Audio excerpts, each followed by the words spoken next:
Bu dərsimizdə baxaq ki, desk nədir, distinct nədir? Hər ikisinin yazılışı sadə olduğuna görə mən bir video daxilində sizlərə bunlar haqqında məlumat verəcəyəm.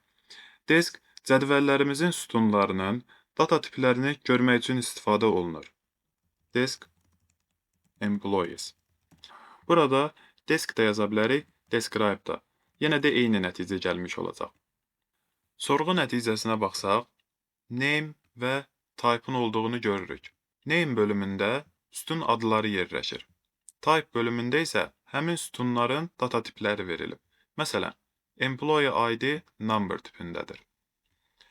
Phone number varchar 2, hire date isə date tipindədir. Ortada var null. Bunun haqqında isə daha ətraflı constraintlər mövzusunda danışacağam. Sütunların data tiplərini kod vasitəsilə, yəni desk və describe vasitəsilə necə tapa bilərik bunu gördük. Amma bir də var manual olaraq. Sol tərəfdə olan Connections panelində Tables cədvəllər olan bölümə baxaq.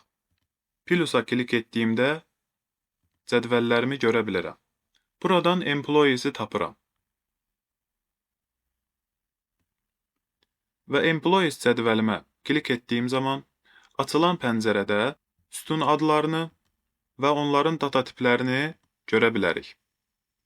Keçək distinct-ə. Bunu, bu keyword-ü daha yaxşı başa düşəsiniz deyə rayonlar adında bir cədvəl yaratdım ki, sadəcə bir sütundan ibarətdir və oraya rayonlarımızın adını insert etdim. Baxaq cədvələ. Sorğumuzun nəticəsinə baxsaq, Bərdə, Hacıqabul, Gəncə, Sabirabad, Qazax. Təkrarlanan adların olduğunu görürük. Distinct-dən istifadə edərək unikal sətirləri tapırıq. Distinct.